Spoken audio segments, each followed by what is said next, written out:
Tarde. Bom, vamos dar início então à tão esperada sessão de educação, né? Boa tarde a todos. Sejam muito bem-vindos ao Summit Pacto Global Signatários 2021.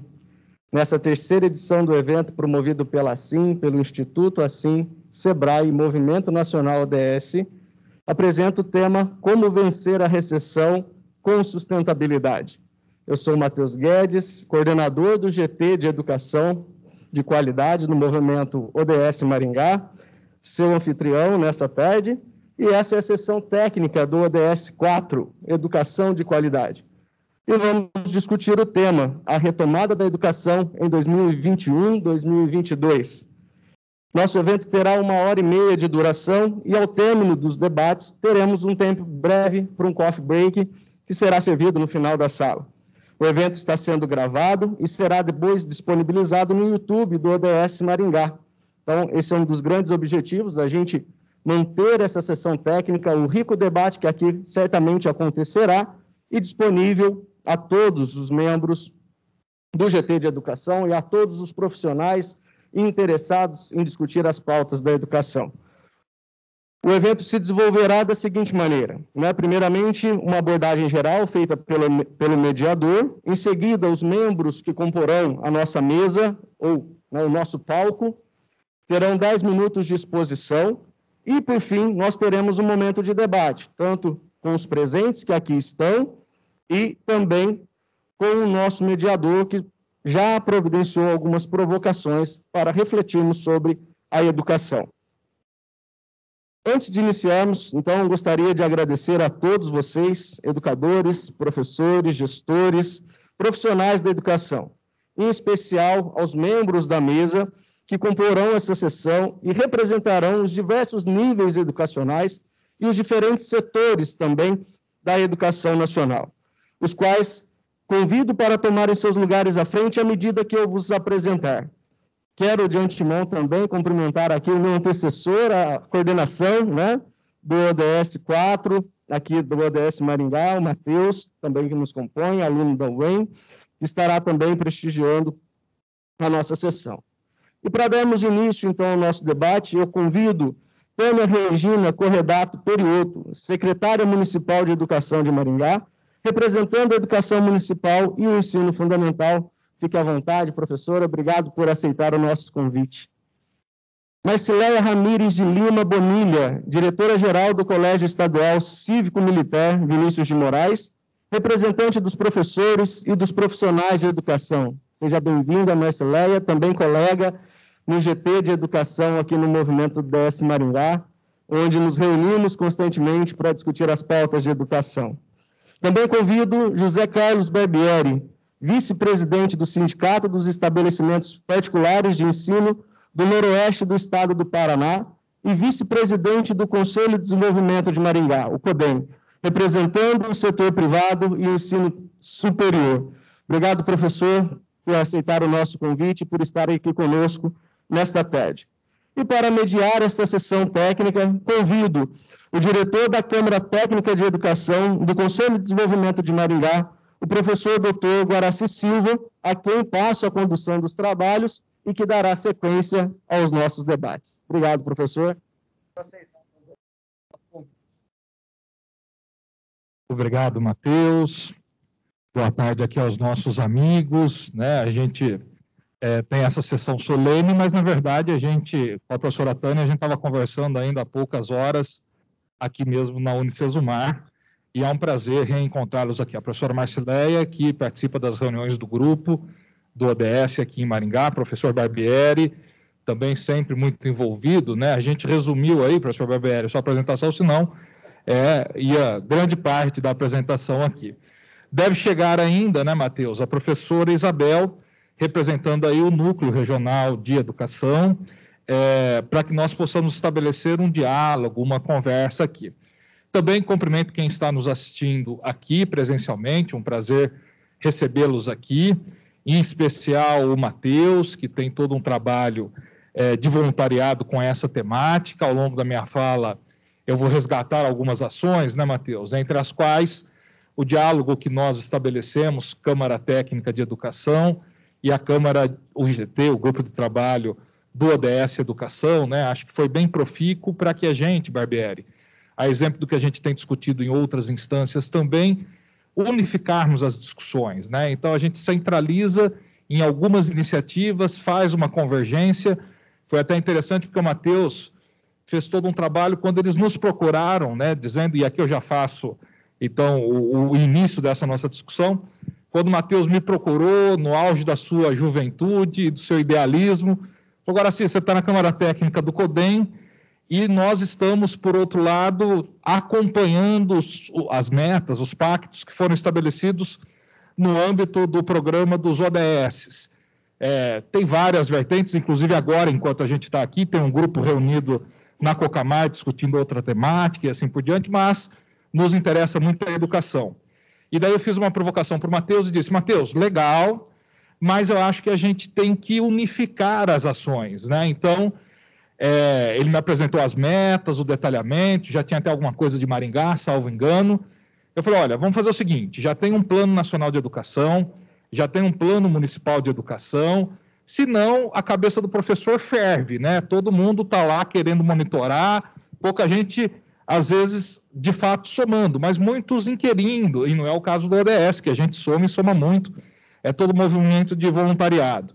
E daí o Matheus e a equipe dele, com uma paciência e fidalguia fantásticas, fizeram todo um cruzamento das metas do PNE, que vencem agora em 2024, né, desse plano decenal em vigência, e das metas do ODS. E mesmo que o ODS, ele é global, né, para o mundo todo, ele não tivesse metas tão detalhadas quanto do Plano Nacional de Educação, embora uma das razões dele não ter é que ele fala sempre em todos, né, Matheus? Então, assegurar ensino fundamental para todos, é 100%, né? Assegurar educação infantil de qualidade para todos, assegurar para todas as mulheres e todas as crianças a igualdade de gênero. Então, ele é muito mais superlativo, pelo menos em termos de intenção, do que o nosso Plano Nacional de Educação. Mas, enfim, nós conseguimos fazer esse diálogo. O Matheus se convenceu de que, se a gente discutisse algumas pautas, a gente estaria discutindo o ODS, estaria discutindo o Plano Municipal de Educação, estaria discutindo o Plano Nacional de Educação. E, já impactados pela pandemia no ano passado, esse summit aconteceu, nós contamos com a presença do Alex Canziani, né, de Londrina, mas um parlamentar muito atuante na tramitação do Plano Nacional de Educação, e do atual deputado, em primeiro mandato, Felipe Rigoto, do Espírito Santo, para também falarmos do acompanhamento. Na época, ele até era relator da nova proposta do Fundeb, que acabou sendo aprovada na sequência. Mas, para relembrá-los aqui da contextualização, a ONU, e através de diversos outros signatários, assume para si um papel que é pensar educação, pensar meio ambiente, pensar a erradicação da pobreza, articulando principalmente poderes públicos e também a iniciativa privada, algo que a gente faz muito bem aqui em Maringá já há algum tempo. E dentro dos 17 Objetivos do Desenvolvimento Sustentável, o quarto, como o Matheus já mencionou, é o que se ocupa da educação. Mas vocês que lidam com a educação no dia a dia sabem que a educação é muito transversal, né? Então, quando a gente fala de erradicação da pobreza, a gente está impactando o ODS da educação, né? Então, pessoas que deixam a vulnerabilidade social aprendem mais, nós falávamos sobre isso logo pela manhã. E se o PNE vence em 2014, aliás, já deveria estar começando uma discussão da tramitação 2024, perdão, do novo PNE, né, que a gente sempre deixa para a última hora, o Congresso, que é uma iniciativa do Congresso, os ODS têm como meta essa transformação para 2030, né? A gente denomina aí carinhosamente de Agenda 2030. E estava tudo indo relativamente bem, até que um vírus que surgiu lá em Wuhan aparece no nosso cotidiano aí no final de 2019 e mostra as suas garras aqui no nosso país no ano passado, né? Em março de 2020, o professor Barbieri foi um lutador aí para que a educação tivesse o menor prejuízo possível, né? Mas nós sabemos que ainda assim nós fomos muito impactados. A professora Tânia fez a sua assunção da responsabilidade como secretária, também dentro desse contexto, com escolas fechadas. A professora Marcileia tem um olhar também, além de diretora do Colégio Cívico Militar, mas pelos profissionais da educação, que também foram atuantes. O próprio CODEM criou um grupo de trabalho, a própria prefeitura criou um grupo de trabalho, nós dialogamos muito, né? Enfim, hoje o motivo desse nosso bate-papo, por isso aqui não tem Alex Canziani, por isso aqui não tem parlamentares, porque nós fomos, de fato, impactados com a pandemia, né? E a ideia, a temática desse nosso painel é nós pensarmos, ou no caso da professora Tânia, já discutirmos as ações, o Cinep também tem ações fantásticas, para minimização dos danos ocasionados pela pandemia, ou seja, pela retomada das metas e dos nossos trabalhos relacionados à educação. O pessoal da ONU e alguns signatários fazem um acompanhamento, um monitoramento de como nós estamos com relação às metas, né? Como as metas se referem a todos, à universalização absoluta e não relativa, o Brasil já começa devedor, porque nós sabemos que nós não teremos todas as crianças em idade em creche escolar. Tanto é que o nosso PNE, salvo engano, professora Tânia fala, em 50% dessa população, né, para 2024. Então, a gente, na nossa política pública, já assume. Nós não tínhamos nada. Quando o PNE tramitou, a gente falou, vamos pensar aqui em um percentual. Ensino superior, eu sei bem, a gente está falando de 33% da taxa líquida, né? Estamos com 18%, e o prazo é 2024 também. A gente não atinge, infelizmente, porque aqueles que se formariam em 2024 já teriam que estar cursando o curso superior, a não ser que façam os tecnólogos que são mais rápidos. Mas a ONU, a Unesco, elas fazem o monitoramento. E hoje, antes de vir para cá bater com vocês, eu consultei, o último dado disponível é com relação ao ano passado, e dos 204 países que são signatários dos Objetivos de Desenvolvimento Sustentável, o Brasil é de posição número 61, tá? Então, de 0 a 100, nós estamos com um score de 71,3. Então, o que significa que, daquilo que o país assumiu como compromisso, porque o país assina esse documento, é referendado pelo nosso Congresso, e o que é bom, né, e vocês fazem um trabalho fantástico para isso, várias empresas se associam a isso, a Priscila, que não está presente aqui, mas o Instituto Assim faz todo um trabalho de mobilização. Quando a gente vê um player como a Cocamar, que é signatária, o Cicobi, né, a gente fala, bom, que bom, isso nos ajuda muito, né? Pena que são 17 objetivos, né? A educação é um deles e a gente vai brigar por eles. Para a gente não ficar muito inconformado, a Finlândia é o país, nesse relatório, melhor posicionado. E o score dele é de 85,9. Então, a Finlândia, daquilo que ela assumiu como responsabilidade para 2030, na parcial do ano passado, ela já tinha 85,9% de execução. O Brasil, 71,3%, ressaltando, como eu falei, a gente já sabia de antemão, porque a nossa política pública já sinalizava que a gente não universalizaria os serviços de educação. Bom, então, para que vocês falem, é esse o nosso objetivo, de como está a retomada, do que tem acontecido, de quais são as projeções para cada um de vocês. Nós temos aqueles 10 minutos iniciais, mas dentro desse contexto, né? Tem uma política pública que é o PNE, tem os ODS, que a gente sabe que o Brasil participa, é signatário. Maringá se destaca pela participação da sociedade civil organizada, a ponto de fazer o Summit anualmente, com essa proposta de monitoramento, de diálogo, de reforço, porque eu estava pensando, talvez se não fosse esse evento, eu não sei se eu teria olhado, né? Eu estou meio ausente das reuniões, né, os dois Mateus, então acho que é muito bom o evento, e ele é de abrangência nacional, porque fala, ó, pare um pouco com o dia a dia, vamos olhar para esses objetivos. Professor Barbieri é muito cavalheiro, acho que a gente pode começar com as professoras, né, professor Barbieri? Então, fique à vontade, professora Marcileia, professora Tânia, para fazerem a explanação de vocês. Eu sei que se a professora Tânia for falar, tem uma apresentação, né, professora Tânia? Então, e depois a senhora, na sua fala, nos avise qual o melhor momento, tá?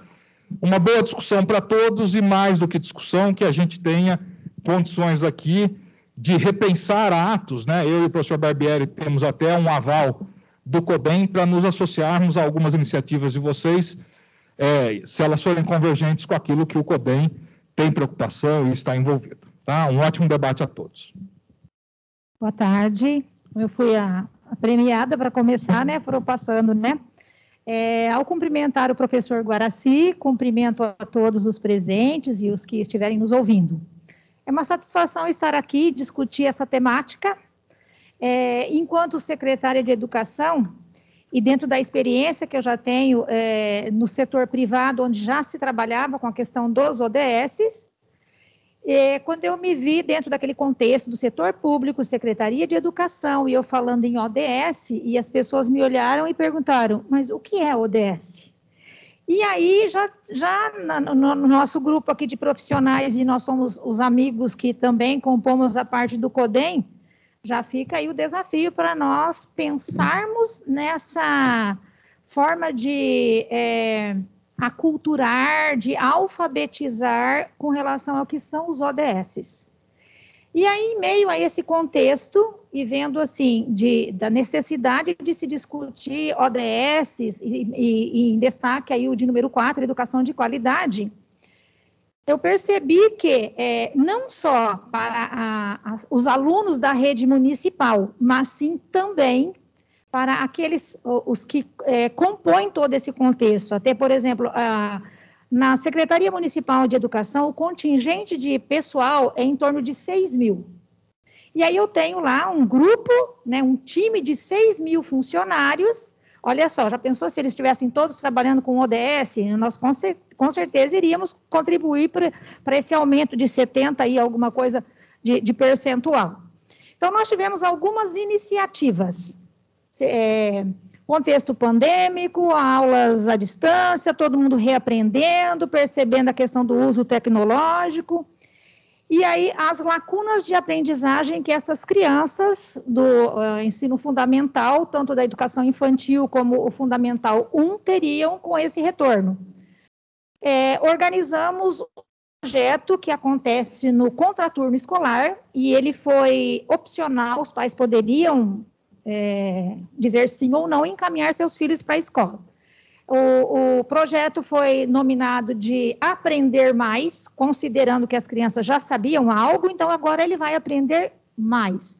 E esse está acontecendo de forma assim, muito interessante, porque tanto os professores perceberam a necessidade de se reinventar, buscar antigas metodologias, buscar novas metodologias, aprimorar as que já tinham, né, e de repente não faziam uso. E as crianças, nesse retorno, agora já estamos no formato presencial, o desejo, a felicidade de estarem retornando para o contexto escolar. Então, teremos, assim, essa defasagem? Sim, mas eu tenho, assim, bastante expectativa de que essa recuperação, esse retorno, não está tão distante, até pela ansiedade, o desejo, o reconhecimento do espaço escolar como ambiente social.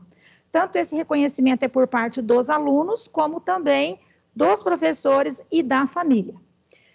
E aí, enquanto na tentativa de trazer algo diferenciado, aliado com tecnologia, nós buscamos lá uma inovação, que é essa que eu gostaria que vocês colocassem ali na tela para nós, e que tem ilustrado muito o nosso cotidiano.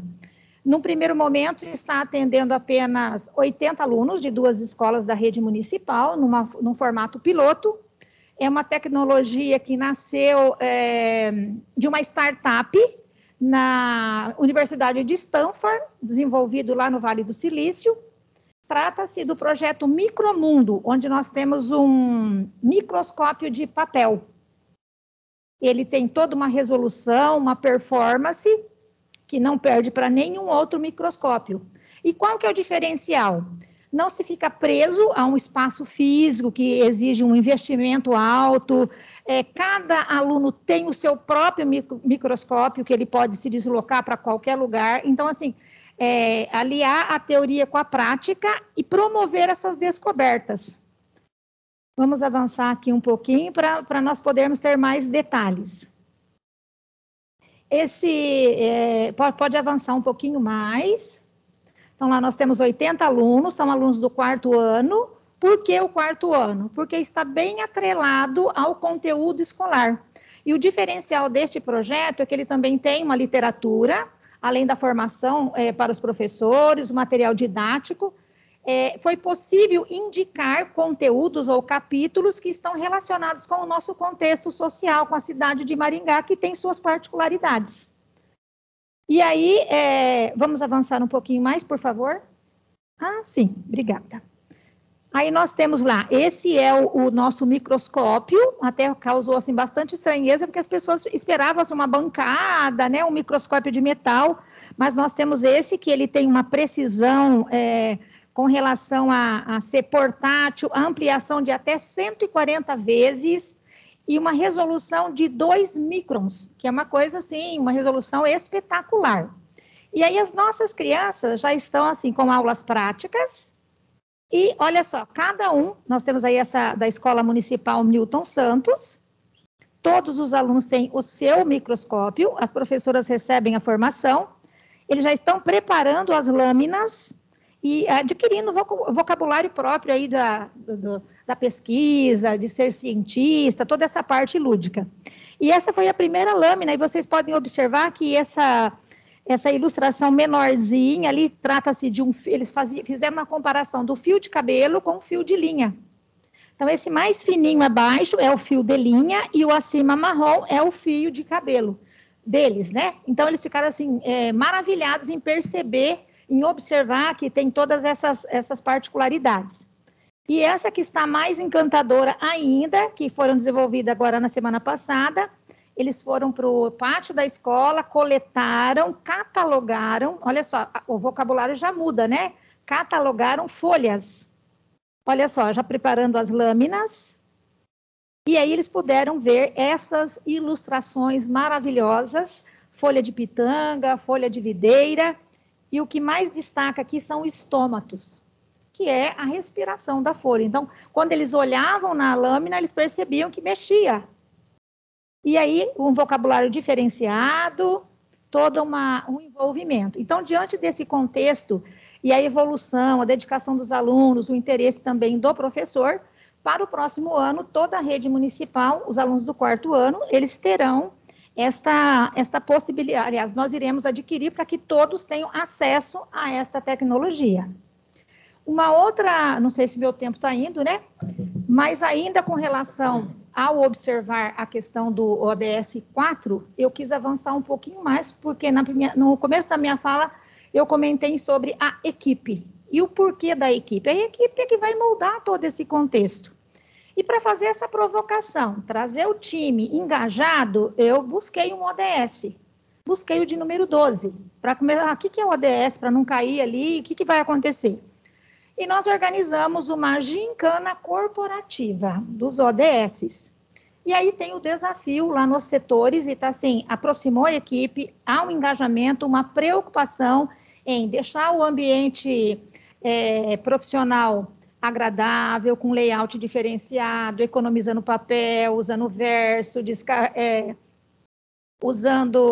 desligando os equipamentos eletrônicos, abrindo as janelas e evitando o ar-condicionado. Então, são várias, trabalhar assim, com o elemento humano dentro daquele contexto para você empreender e ter um consumo sustentável.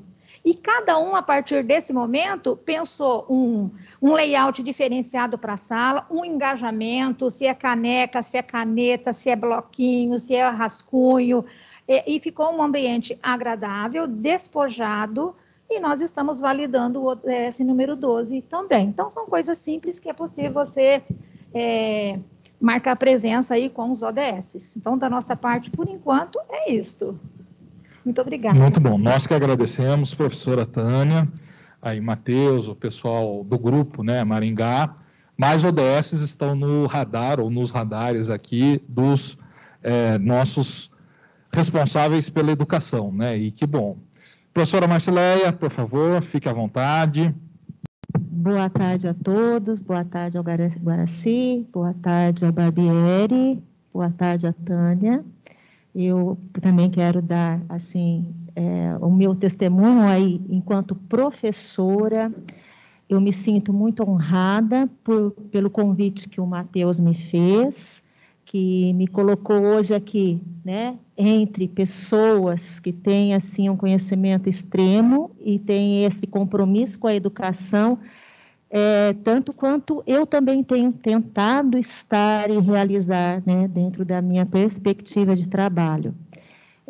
Eu vejo que as nossas reuniões da ODS têm enriquecido muito o meu conhecimento, e isso tem trazido para mim muitas perspectivas para, assim, possibilidades.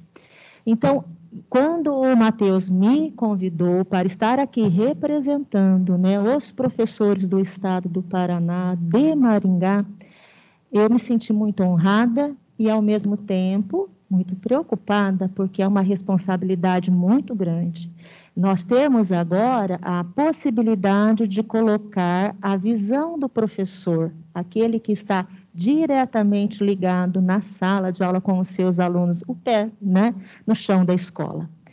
E nós vimos que, com a retomada das aulas, né, presenciais, em um momento que, em 2020, nós não tínhamos ali um número de alunos realizando atividades, mesmo no remoto híbrido, nós não tínhamos um número tão grande assim.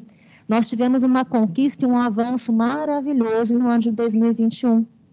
No início do ano, nós tínhamos ali em torno de 30% de alunos participando, e agora nós temos no presencial praticamente 100% dos alunos participantes em sala de aula.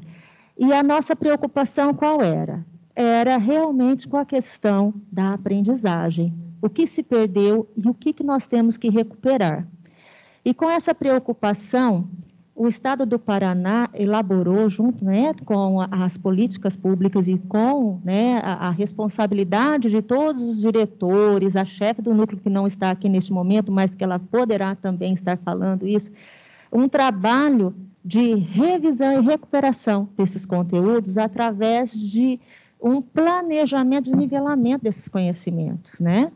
E nós estamos aplicando, isso nós já vimos que os alunos que, por exemplo, não tinham a possibilidade de estar no remoto online, eles têm realmente uma dificuldade maior, mas que os que estavam online já estão superando várias, né, situações da aprendizagem. Não podemos deixar de lembrar que esses alunos, os nossos educandos, vindo da esfera, né, estadual, ainda nós temos ali muitos alunos que precisamos fazer a busca ativa constantemente, né? Porque com a pandemia houve realmente uma questão de evasão, né? E estamos nessa constância, e por isso hoje já temos um número bastante significativo de alunos frequentes, participantes, tanto no modelo remoto, em algumas escolas ainda, quanto no presencial. E podemos dizer assim, o que isso trouxe para nós, professores? Nós vimos que os professores, eles tiveram que se reinventar de tal modo que saiu da sua zona de conforto, muitas vezes, naquele modelo tradicional de ensino, e buscou, então, novos conhecimentos, principalmente com o uso da tecnologia, né? O Estado do Paraná, o governo do Estado, nos possibilitou esta oportunidade, nos dando, né, uma formação, até mesmo hoje, no Estado do Paraná, nós temos o curso de formadores para todas as áreas e disciplinas, em que todos os professores têm a oportunidade de realizar e aprender a utilizar a tecnologia, porque quando nós falamos em tecnologia, é muito fácil. Usamos o Google, usamos o celular, usamos o computador, mas quando nós realmente aplicamos isso na parte pedagógica, precisamos ter realmente o conhecimento eficaz desse uso.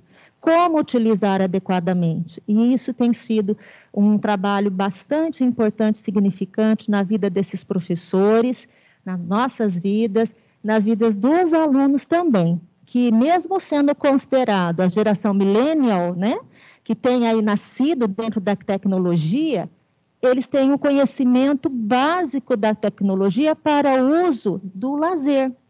Então, quando se fala em educação, quando se fala em aprendizagem, nesse momento ele teve que focar para a aprendizagem. E é diferente, lógico. E aí, colocar esse aluno para esse conceito também foi uma tarefa bastante, assim, árdua, né? Para que ele pudesse ter esse conhecimento, essa responsabilidade de todos os dias estar ali no Meet, participar com a câmera aberta, estar dialogando com o seu professor e fazer as suas perguntas. E os que não tinham, então, como que nós fizemos? Também foi um trabalho bastante árduo para nós professores, porque tivemos que inventar um modo de comunicação. Foi não somente através do trabalho do impresso, que atividades impressas que eram, né, colocadas, como através de recados, através de WhatsApp, quando possível, né, que os pais tinham possibilidade, né, para estar, e fomos gravando aulas, gravando vídeos, encaminhando para esses alunos, né, para que eles pudessem ter esse contato. E nesse retorno, nós vemos, assim, que surtiu efeito. Os alunos, eles estão vindo, sim, com alguma defasagem, sim, mas que estamos recuperando. Tanto é que temos esse conteúdo básico que está sendo implementado em todas as escolas e estamos seguindo aí para 2022 com várias plataformas tecnológicas para a utilização que nos auxilia nesse processo. Plataformas tais como a Redação Paraná, que é uma plataforma onde os alunos eles têm a possibilidade de fazer a redação, o professor ele passa o tema, o aluno faz a redação, essa própria plataforma já faz uma correção ortográfica e depois fica a cargo do professor de analisar se conseguiu chegar na temática.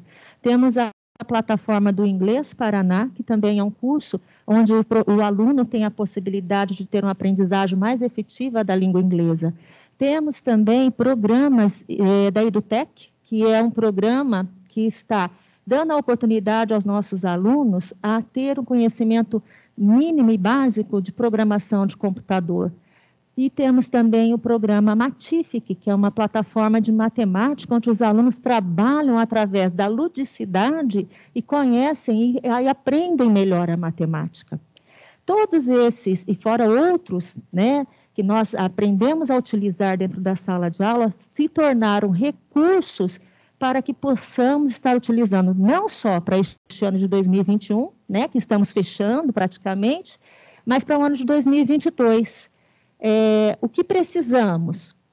Mais espaço, né, para que esses alunos tenham mais modo, ou seja, possibilidades de realização dessas atividades, e precisamos ter essa questão de conhecer mais, né? Então, estamos encaminhando, temos aí já para 2022 o uso do EduTech dentro das escolas, as escolas irão adotar isso nos laboratórios de informática das escolas públicas, e temos também a possibilidade aí de ver, hoje, no caso da escola pública do Estado, nós teremos também a possibilidade de verificar o resultado deste ano através das provas do SAEB, onde nós teremos um resultado, e dali sim, aí, verificar quais seriam as estratégias para, né, o prosseguimento desse trabalho para 2022 e melhorar a cada dia. Então, assim, todos os professores, eles têm se engajado com muito afinco para essa proposta, querendo fazer e querendo acontecer, sim, dentro da escola e dentro do ensino público. E a gente tem visto, assim, grandes resultados, alunos que estão conseguindo alcançar muitas situações e muitas condições para ir não só ao mercado de trabalho, também como para a sua vida, né? Seria isso que eu tenho a falar. Mas... Professora. Ótimo, professora. Nós que agradecemos, professora Marcileia. O professor Barbieri vai dar continuidade a esse primeiro mosaico nosso, né? Mas já a partir de boas notícias, né, professor Barbieri? A imprensa em geral, a mídia, alardeou muito de que os nossos alunos teriam perdas irreparáveis somente ao longo dos anos, e nós ouvimos aqui, tanto na fala da professora Tânia, quanto na fala da professora Marcileia, que existem várias ações em andamento, né? Então, Maringá, a gente até pode falar um pouquinho mais de Maringá, porque a professora Isabel ainda não chegou, e a preocupação dela é com o núcleo como um todo, com toda a regional, né? Mas agora dá para a gente segmentar Maringá. Maringá sempre teve bons indicadores, né, nas avaliações oficiais, a professora citou agora o SAEB, mas Enem, mesmo na prova Paraná. A professora Tânia tem um longo histórico de análise desses desempenhos, por escola, por aluno, e de recomendação de ações, e aí sim, para Maringá, para a região, e na época da pandemia até a nível nacional, né, professora Tânia atendeu diversos municípios aí de forma online. Professor Barbieri, o senhor fala em nome do Cinep, pode falar em nome do CODEM, tem uma participação muito ativa na Federação Nacional das Escolas Particulares, então traga o ponto de vista da instituição que o senhor quiser, ou mesmo, né, um aglomerado de todos, como desejar, professor. Boa tarde a todos. Muito obrigado, Guaraci. Professora Tânia, sempre um prazer estar junto, conversando. Já estamos há muito tempo no CODEM junto. Professora Marcileia, é um prazer conhecê-la e saber que faz parte da nossa CED, que a gente tanto respeita. O que eu gostaria de dizer? Dos 17 Objetivos de Desenvolvimento Social, aqui, claro, a gente vai falar bastante da educação, mas eu acredito que, quando a gente fala de uma educação de qualidade, a gente tem que colocar juntos mais alguns objetivos. Erradicação da pobreza, que é o número 1, porque é através da educação que a gente vai ajudar. Fome zero e agricultura sustentável. A professora Tânia mostrou aqui um experimento que dá para você ver como é possível. O 3, que é saúde e bem-estar. Eu bati muito na pandemia, porque se a gente colocasse as crianças dentro da escola, a gente poderia orientar muito mais do que eles estando na rua, ou até mesmo aglomerados numa casa pequena. O número 5, igualdade de gênero, que a gente trabalha muito dentro da instituição. O 8º, trabalho decente, e daí eu vou falar do CODEM, crescimento econômico, que é importante, está ligado com certeza à educação. O 10º, que é a redução das desigualdades, e o 16º, que é paz, justiça e instituições eficazes. Um pouco a professora Tânia falou disso. Agora, o que eu observo, e a gente tem que falar bastante, e aqui a nossa diretora representando os professores, eu acredito muito que o professor, ele é a peça-chave do desenvolvimento, seja ele econômico e seja ele social. Eu peguei hoje, por acaso, uma pesquisa do Instituto Península, que é uma ONG, e disse o seguinte, essa pesquisa, que 52% dos professores têm orgulho de ser professores, e que 66%, repensando a sua vida, continuariam sendo professores. Então, se tiver que começar, eu vou começar como professor. 74% não são respeitados. Então, eles acham que nós temos que ter um movimento para ter essa educação de qualidade, para que a profissão do professor seja mais respeitada. E 77% diz o seguinte, que a profissão não é valorizada. Daí vai na parte realmente econômica.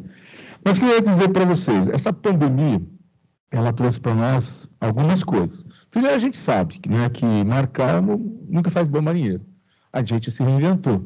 A professora Tânia deu alguns exemplos da Secretaria Municipal, a professora aqui também falou, né, da rede estadual, o secretário falou muitas vezes aqui no Estado como ele estava fazendo, as coisas que estavam implantando. Mas a gente sabia que toda crise tem tempo para acabar, né? E a gente tinha que se preparar para isso. E o preparar, hoje a gente fala muito no ensino híbrido, que tem a ver muito com o que eu acho aqui um quadrante. Então, a gente pode pensar, eu posso ter ele presencial, síncrono presencial assíncrono, eu posso ter remoto, mas de mesma forma síncrona ou assíncrona. Ou seja, vai depender aqui, é claro, para que tudo isso funcione, da formação de professores. Eu acho que o fundamental para a gente ter uma educação de qualidade é a formação de professores. E nessa formação de professores, né, você está numa instituição de ensino superior, a Tânia acabou de sair de uma instituição de ensino superior, a professora Leila está ali, que faz parte da formação dos professores, eu estou como reitor de uma instituição de ensino. Nós temos que reavaliar e readequar ou atualizar as matrizes curriculares. Por quê? Porque que a gente sabe que a crise, ela, claro, trouxe muitas coisas, a gente repensou, tivemos muitas dificuldades, briguei para ter aluno dentro da sala de aula, por esse cuidado, mas a gente observou que a gente tem que focar na formação dos professores, até para que eles possam ser valorizados e ter a mesma postura que a gente observou em profissionais da área médica. Eles disseram, nós estamos com um problema de saúde, uma pandemia, deixe que nós vamos resolver. E o professor não teve essa mesma postura. Isso foi, ao meu ver, uma preocupação. Mesmo professores vacinados, eu posso dizer, professores da área de saúde foram vacinados após os alunos vacinados primeiro. Não sei se vocês vão lembrar disso.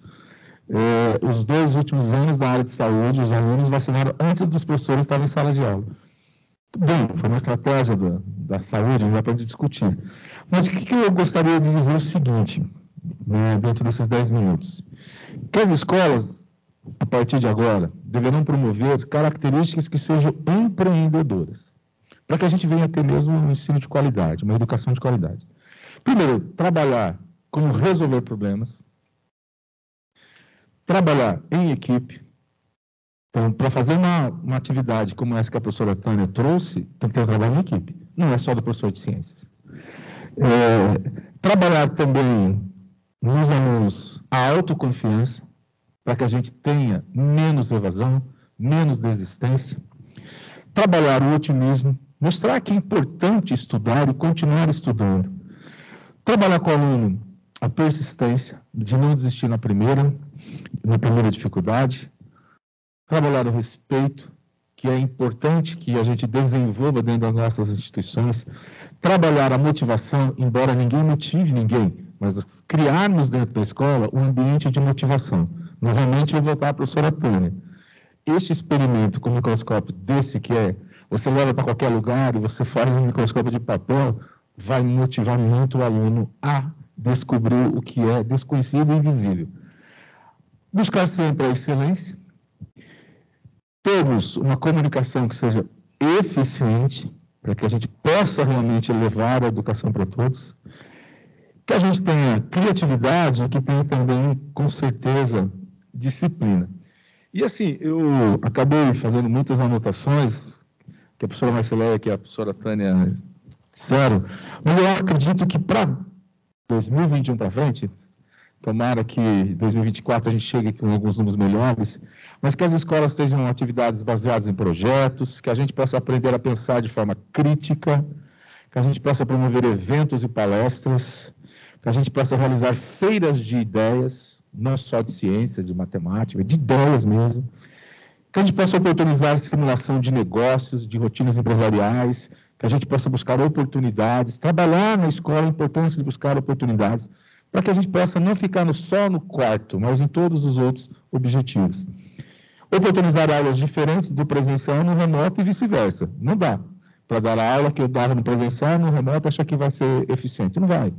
E vice-versa. Quando eu voltar, como nós já voltamos, que a gente também tem que repensar a forma de dar aula.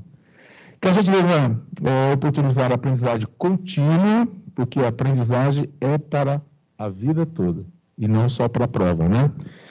Ofertar certificações para os nossos professores, isso é importante para que eles possam se sentirem motivados e sensibilizados ao ato de ensinar.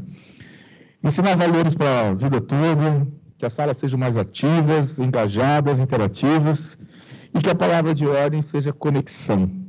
Conectar a escola com o estudante, conectar a escola com a sociedade. E a escola deverá acolher e humanizar mais do que ela já faz hoje, para que a gente possa ter uma avaliação diagnóstica de tudo o que aconteceu e buscar desenvolver o que a gente não conseguiu fazer durante esse período de pandemia. Acho que é isso, eu sou muito positivista, viu, Guaraci? Eu acredito que a gente vai fazer desse ano uma bela jornada, em que a gente vai poder repensar o que acertamos e o que erramos. Eu tenho absoluta certeza que nós acertamos muito mais em fazer tudo o que as pessoas já disseram aqui, tanto na rede estadual, no colégio, né, cívico-militar, como também na Secretaria Municipal de Educação. É isso.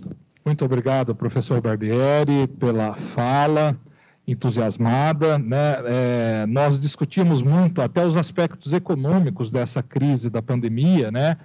E, felizmente, o ano passado, por exemplo, esse cenário não se realizou. Aqui em Maringá, por exemplo, nós acompanhamos muito a administração transparente, né, professora Tânia? Então, o secretário Chiqueto sempre está com o CODEM, sempre apresentando os números, a arrecadação, uma das poucas cidades que teve superávit milionário. A gente está até brigando para usar um pouquinho daquele superávit, eu tenho certeza que a senhora também.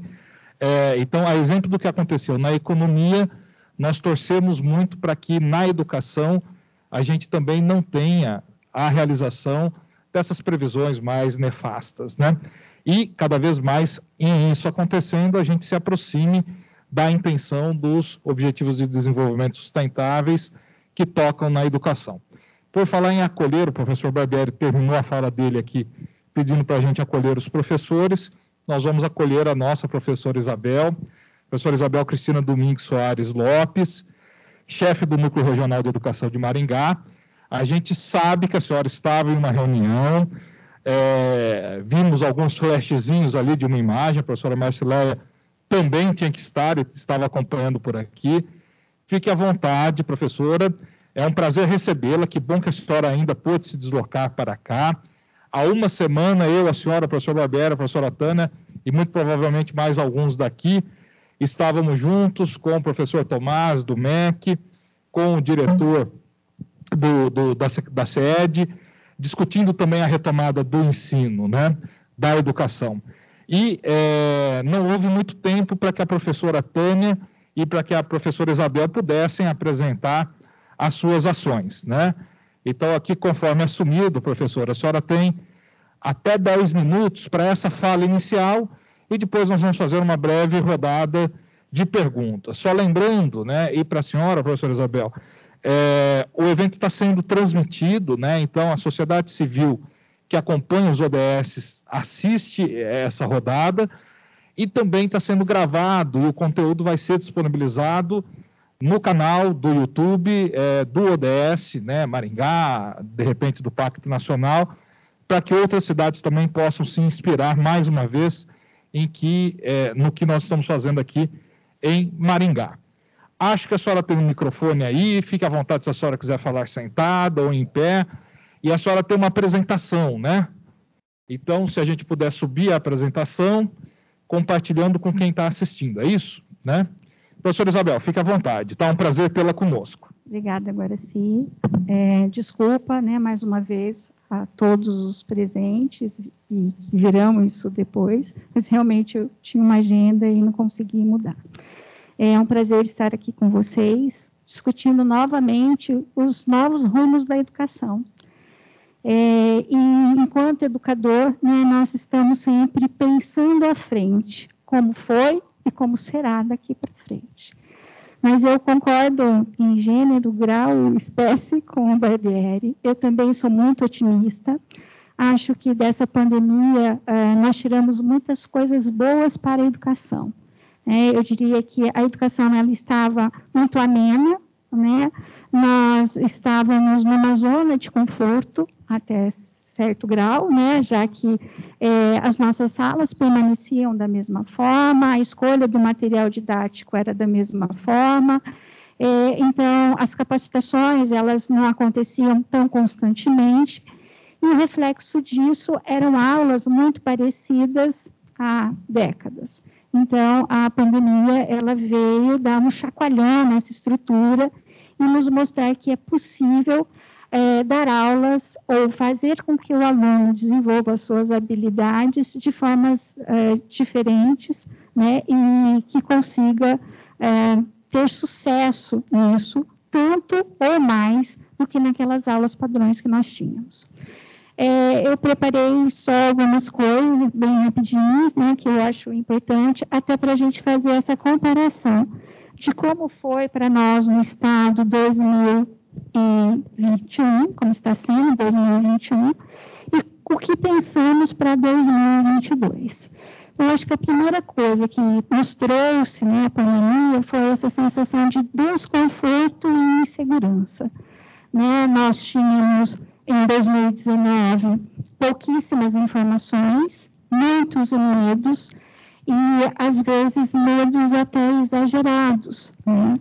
E eu digo que nós tivemos ainda a grata satisfação de ter um secretário de Educação muito antenado a essas novas tecnologias e que conseguiu pensar na escola, uma abordagem aos alunos de uma forma diferente. Né? Então, nós já em 2019 começamos a ter essas práticas em sala de aula, práticas em casa, né, que substituíam as práticas em sala de aula, com as atividades impressas e depois através do Classroom. Então, levando lá, né, a risca o slide, então a gente tinha ali esse desconforto que trazia, ou que transmitia a questão da segurança, da higiene e do cuidado. Então, mesmo nas atividades impressas, a gente ainda tinha todas as precauções, né? Deixar armazenadas, sem mexer, então o professor corrigir só depois de 48 horas, o aluno trazer, a gente receber de luva. Então, era toda uma situação ainda muito distante dos alunos, né? Até para as entregas disso, cada escola se preparava de um jeito, mas em algumas escolas, o professor não tinha contato com os pais e nem com os alunos até na entrega desses materiais. Então, o aluno, ele tinha que aproveitar mesmo os seus arquivos ali, os seus livros didáticos e fazer os seus estudos através daquilo lá. Bom, logo em seguida a gente passa ao Classroom, né, que é uma possibilidade do aluno, então, assistir, antes disso, na aula Paraná, para que ele pudesse assistir em rede aberta as aulas que eram propostas. Isso também foi bom, né, mas teve muitas falhas, nós tivemos muitas falhas, né, não era ainda o ideal.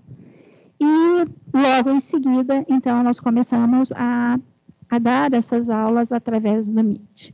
Né? Então, só para a gente lembrar, né, como é que acontecia, então a gente tinha no online síncrono, a Meet, né, e tínhamos também no assíncrono, através da aula Paraná. Nós tivemos, antes disso, a implantação dos livros e registros online, então isso também já tinha uma base de dados ali, já nos fornecia uma base de dados, que facilitou a busca mais rápida de alunos e pais. Tá? Bom, ainda em 2019 e 2020, tá? Nós tivemos algumas avaliações que nos mostravam, né, que cada escola tinha que ter o seu padrão. Isso não dava para ser unânime em todo o estado, nem tampouco nas cidades, mas que cada escola tinha potenciais alunos para essas aulas, mas que tinham que ser acessados ou ensinados de uma forma diferente. Então, acho que foi a primeira coisa que nós fizemos, foi a avaliação dessas ferramentas digitais. Tá? Também preparamos o ambiente escolar e virtual, então podíamos receber os alunos ali na escola, e para isso nós tivemos formação, investimento, tanto do governo federal quanto estadual, e apesar das escolas ficarem prontas para esse atendimento, né, presencial, nós tivemos os impedimentos aí pelas normativas da CESA e fomos protelando esse retorno. Assim como o Barbieri, e também sei, Guaraci, né, que você também tinha uma vontade muito grande de que essas aulas voltassem. Nós ali, eu enquanto professora, sempre acreditei que o lugar do aluno é na escola e que existia um conjunto de coisas e de pessoas para fazer essa segurança. Então, não dava só para colocar normativas. Olha, você tem que trocar de máscara de 2 em 2 horas, você precisa do álcool gel. Não, eu acho que todo mundo tinha que ter consciência do período que passávamos, mas que isso podia ser feito em ambiente escolar físico. Tá? Mas, infelizmente, né, por causa dessas normativas, a gente também deixou ali com as atividades impressas e mais uma possibilidade desses alunos que não estavam preparados para o retorno participar dessas aulas. Também tivemos um uso muito grande de tecnologias e metodologias ativas, né? A gente muda o nome aí para metodologias ativas, mas, na verdade, isso a gente já faz, né, há, sei lá, centenas, talvez, de anos, né, agora com uma versão nova, mas o aluno, então, tem a oportunidade de se colocar diante do professor, ali nos seus estudos. Quer dizer, ele consegue pesquisar e saber qual é o passo seguinte que o professor vai usar e tudo mais. E isso também é uma coisa que eu sempre defendi. A gente tem que ter aluno pesquisador, né? Então, não aquele que fica esperando o professor dar o conteúdo para daí ele se interessar. Não, ele tem que pesquisar antes, porque na aula ele vai tirar as dúvidas que ele conseguiu ou que ele não conseguiu, né, através das leituras. Pensamos também no desenvolvimento de habilidades, né, quando a gente fala de pensar no futuro, de se programar, de ter um aluno que faça isso, né, que seja um aluno investidor, né. Então, a gente coloca ali como um desenvolvimento das suas habilidades. Então, o professor para de ser conteudista e começa a pensar naquilo que ele gostaria ou daquilo que é essencial para que o aluno saiba naquela série. Fizemos também esse acolhimento pedagógico e emocional, né, que a gente já ouviu aqui. Então, mais importante do que ensinar conteúdos, de primeiro momento, era acolher professores e alunos e fazer com que todos eles e os pais entendessem que a escola é um ambiente seguro. Então, isso foi, acho que, nosso primeiro grande desafio, né? A gente ouviu aqui do Barbieri que tivemos um impasse muito grande para esse retorno, né? As pessoas ainda não confiavam nas medidas de proteção e depois nem tanto nas vacinas, e a gente acabou atrasando ali mais um pouco, mas foi a nossa primeira iniciativa, o acolhimento. E também preservamos aí as boas práticas, só que essas boas práticas antes elas eram vistas somente pela instituição que acabava fazendo. Com esse modelo novo de escola, essas boas práticas foram divulgadas e incentivaram outros alunos e outros professores a trabalhar com elas. Então, a gente teve um aumento aí, né, de aulas onde o aluno podia colocar o seu conhecimento acima daquela teoria e conseguir um desenvolvimento, uma amplitude maior do conteúdo. E também nunca se conversou tanto. Eu acho que a escola nunca esteve tão próxima das famílias quanto agora. Isso foi de suma importância e, claro, eu acredito que nós tivemos perdas aí, né, de conteúdos, mas isso só não foi maior graças a esse diálogo permanente entre escola, professor, aluno e pais de alunos. Tá? Bom, esse foi o cenário, é o que nós temos agora. Quando a gente fala ainda, né, de atendimento do aluno em 2021, a gente desenvolve algumas plataformas e algumas ações que fomentaram e que fazem a diferença e que trouxeram resultados positivos. Como o programa Mais Aprendizagem, que é o Contraturno, né, o reforço em contraturno escolar, a redação e o Inglês Paraná, que são aplicativos que o aluno consegue trabalhar sozinho, mas que tem um suporte ali, né, através de professores especializados. O Mactifique, que é um programa também de matemática, que nós já tínhamos, mas que agora foi reelaborado em forma de games, então ficou mais atrativo e trabalha a matemática básica para sextos e sétimos anos. O canal da Aula Paraná ainda, né, se mantém, para aqueles que não têm acesso às redes. o aluno monitor, que também não é uma coisa nova, né? Eu dizer que eu lá no ângulo fui aluna monitora, né? Então, olha só, isso já se vão há mais de 30 anos, mas agora ele vem com um desenho novo e um incentivo maior por parte do Estado. O aluno monitor, ele leva essa carga horária ali no seu histórico, né, dizendo que ele tem aquela experiência. E também o formadores.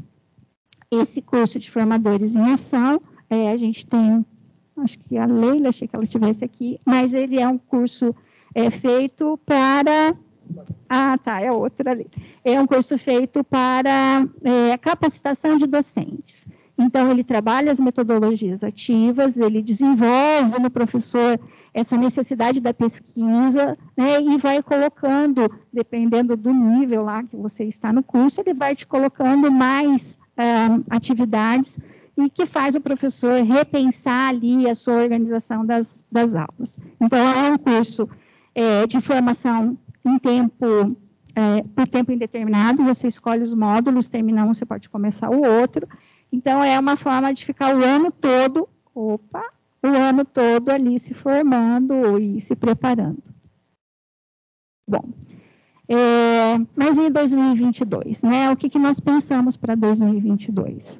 Eu acho que todos, né, não ouvi a fala da Tânia e da Marcileia, mas eu acredito, e só ouvi, né, o Barbieri nas suas colocações, mas essa nova escola para 2022, com certeza, né, ela abriu agora e vai continuar abrindo o espaço para a educação à distância.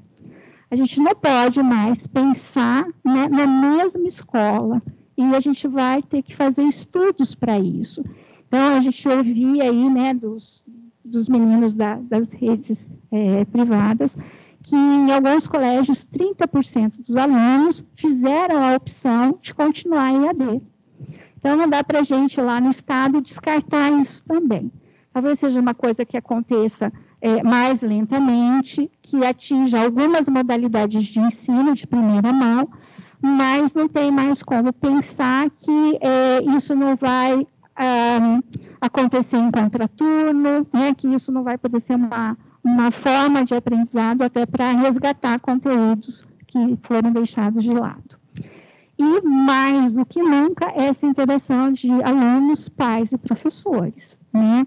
O pai, ele se tornou um professor, né? Ele conviveu, na verdade, ele se tornou um professor e aluno, né? Já que as aulas eram ali transmitidas, então ele participava dessas aulas, aprendia o conteúdo, mas muitas vezes ele também ensinava os seus filhos. Então, não dá mais para a gente ficar dissociado. A escola vai precisar cada dia mais da presença e a colaboração desses pais. Quando a gente fala de ensino à distância, no Estado, nós temos uma perspectiva de educação de jovens e adultos ter uma carga horária muito maior à distância do que presencial, né? E a pandemia, ela só veio reforçar essa necessidade, porque nós, enquanto professores de educação de jovens e adultos, nós insistimos muito nessas aulas presenciais, né? E agora a gente está vendo, então, que não tem mais como manter isso. Tá. E tudo aquilo que a gente está fazendo agora, ele tem que ser potencializado, né? Então, os diagnósticos e a personalização, as ferramentas diagnósticas, nós temos aí as atividades Paraná, nós temos o SAEB agora, né? E eu acho que são esses diagnósticos que nos farão repensar conteúdos, e organização curricular, e até novas disciplinas, né? Como a gente já tem visto. O uso cada vez mais das metodologias ativas e o engajamento e a motivação entre os alunos. Quer dizer, a escola sempre teve laboratório de informática, mas quanto esse laboratório era utilizado para que o aluno fosse lá e pesquisasse conteúdos. Então, acho que mais do que nunca a gente vai ter que incentivar e motivar esses alunos a buscarem as pesquisas, né? Ser um autodidata, mas não sei se nem tanto, mas buscar antes, aprender antes e saber quais são os caminhos que facilitam a sua aprendizagem. O incentivo à criatividade, né? Agora você também falou bastante disso, ser criativo, que desenvolve e muda, e interage, e descobre formas novas. O ensino dentro e fora da sala de aula, então esse conceito também de que a gente só aprendia conteúdos dentro da escola ou dentro da sala de aula, a gente quebrou mais aquilo, né? E as atividades que trazem ali ou despertem novas habilidades.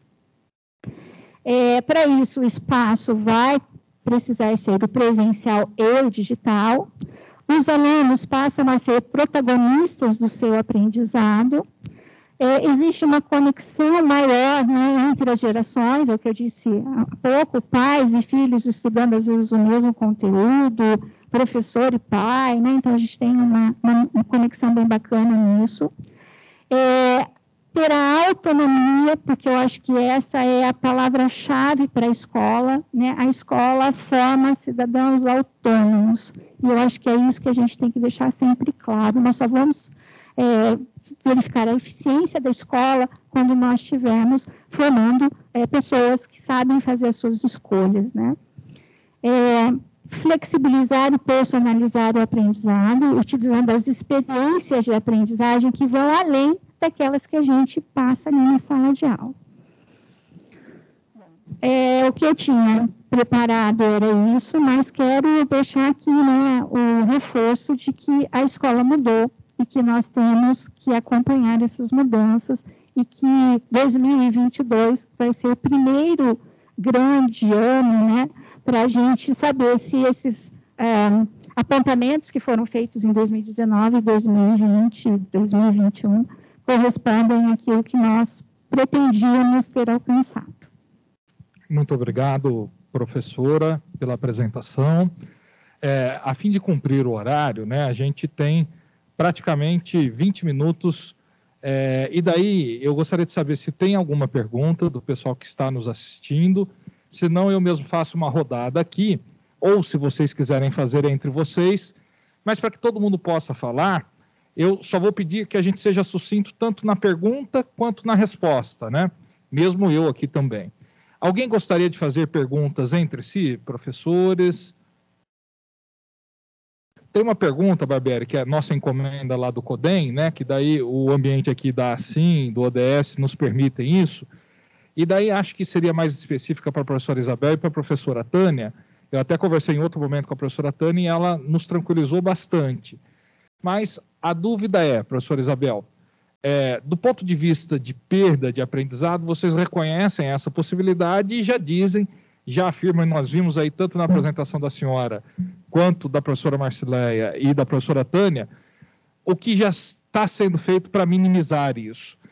Mas algo que nos assusta muito e que a gente vê pelas notícias é com relação à evasão. A gente sabe que aqueles alunos que não saíram estão acolhidos, que vocês estão fazendo também um trabalho com os professores para que possam cada vez mais acolhê-los.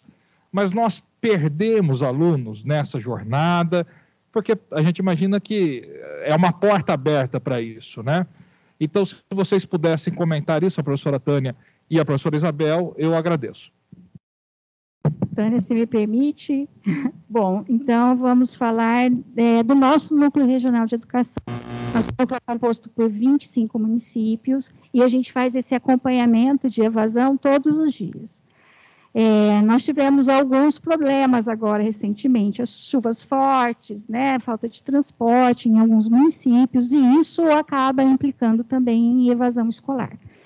Mas hoje o nosso núcleo tem em torno de 25% de alunos evadidos, um número muito alto, e tenta ser combatido todos os dias através de buscas, né, seja através do professor, de um funcionário da escola, do Conselho Tutelar e até mesmo do Ministério Público. Professor, e só para efeito de comparação, esse número nos assusta, 25%, mas no cenário pré-pandemia, ele ficava em torno de quanto, professora? Mais ou menos a mesma coisa, 20%. Tá, então ele cresceu 20%, talvez, ele né? cresceu 5%, 10%, né? Mas a gente já tinha um alto índice de evasão. E acho que vale até uma ressalva aí, né? O Paraná, ele conseguiu, nessas últimas avaliações externas, o melhor resultado em nota, mas não ficou em primeiro lugar no IDEB justamente pela evasão escolar, evasão e repetência. Tá, ótimo, é um ótimo registro, né, Matheus, o pessoal que acompanha os números, né, eles são compostos, né, então não é só o desempenho, quase todos das avaliações externas e oficiais são assim, né, contam desde corpo docente, conforme o indicador. Então, em desempenho nós somos o melhor, mas na composição do índice ou do indicador nós não nos saímos tão bem. A professora Tânia já tinha falado sobre evasão, se quiser retomar, e também das duas eu já ouvi a questão da busca ativa, né, que não é uma evasão que a gente aceita passivamente, né? Na verdade, se tem o busca ativa, onde nós envolvemos vários atores e segmentos, que são a Secretaria de Saúde, Conselho Tutelar, Assistência Social. Na rede municipal, nós não temos, assim, um número tão expressivo com relação a essa evasão, até porque são crianças e tem aquela dependência da escola. Os pais saem para trabalhar e há uma necessidade de ter onde deixar seus filhos, eles estão lá cuidados, tem o aprendizado, tem alimentação e tem o contraturno. O que nós observamos é que agora nesse retorno, estamos já no retorno presencial, a resistência de algumas famílias, até pela questão do receio, da insegurança, ou porque devido a alguma fatalidade, o pai ou a mãe idoso passou a morar com aquela criança, então tem esse receio por conta de algum membro da família que tenha lá uma idade avançada, passou a conviver com a família. Então, por essa questão, ou ainda uma questão de realmente uma vulnerabilidade.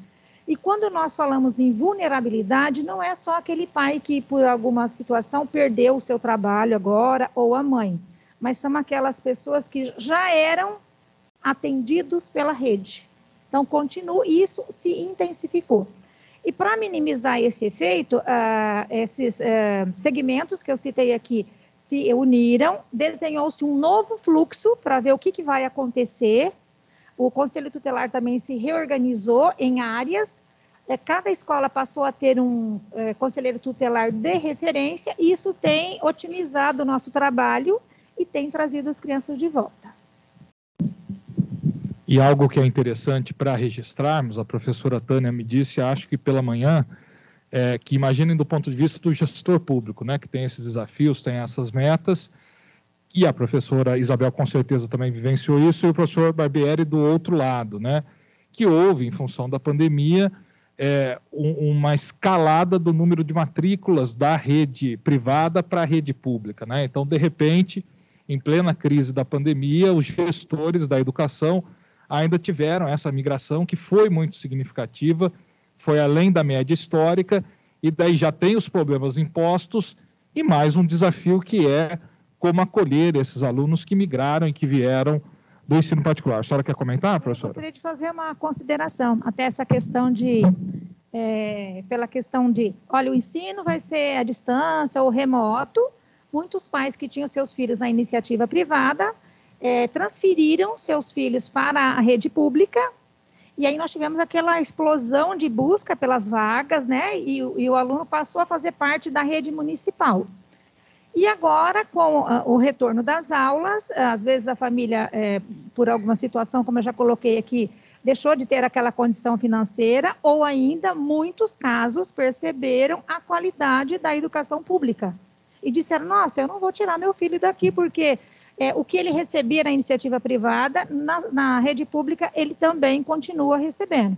Então, nós temos, assim, aquele que veio para a rede pública só para passar esse período, e o outro que veio pensando nessa perspectiva de só passar e que vai ficar e passou a integrar a rede pública.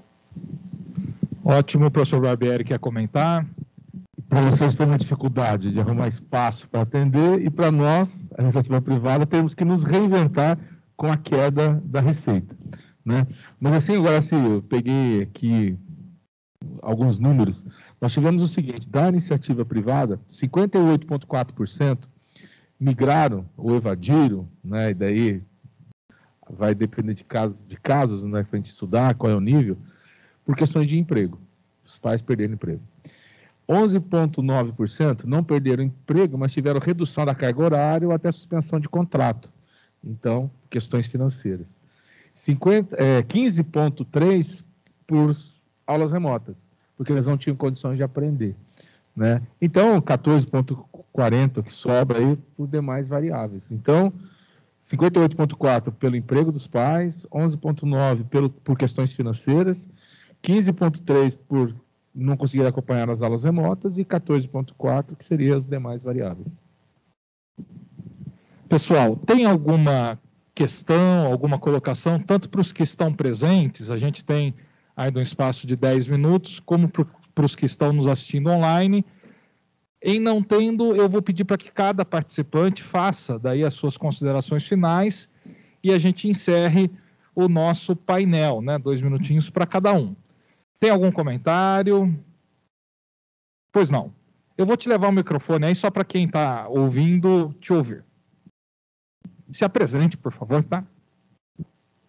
Prazer, meu nome é Brenda, eu sou psicóloga, empresária na área de saúde mental, e eu vi que o pessoal estava comentando aí, né, as variáveis que levaram à evasão escolar, né, até mesmo as dificuldades enfrentadas pelos professores, e eu fiquei, como sou da saúde mental, fiquei preocupada um pouquinho com isso, né, porque acompanhando o movimento na clínica, né, nos atendimentos, eu percebi que uma variável super importante foi a saúde mental desses professores e a saúde mental também dos alunos, né, porque foram muitos ali adaptações psíquicas, né, para todo esse momento, o luto que foi enfrentado, as adaptações, né, perante a pandemia, o que podia, o que não podia fazer. E aí eu queria saber se, por parte do Estado ou por parte da rede privada, se existem iniciativas para dar conta desses aspectos emocionais dos alunos e dos trabalhadores. A minha pergunta é essa. Obrigada. Agora, se puder. Ótimo, eu vou fazer uma proposta para você. Então, vai lá. Muito obrigado, Brenda. E daí eu vou passar a palavra para todos vocês, para que comentem, né, o questionamento da Brenda, que faz todo sentido, é uma preocupação de todos nós. Estamos todos precisando, né, de um aparato aí para a saúde mental, e que já aproveitem e façam, então, as considerações finais. Pode ser assim? E daí depois eu retomo a fala e passo para o professor Matheus, que gentilmente sucedeu o outro Matheus aqui nesse trabalho tão importante de monitoramento do ODS. Vamos pela sequência que nós iniciamos as atividades? Pode ser? Então, professora Tânia, se a senhora puder rapidamente comentar a questão da Brenda, que é uma preocupação de todos nós, e também fazer as considerações finais, nós agradecemos.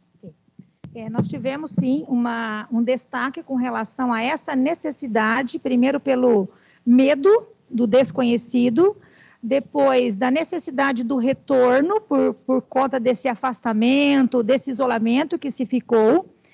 E o que o município fez? Alguns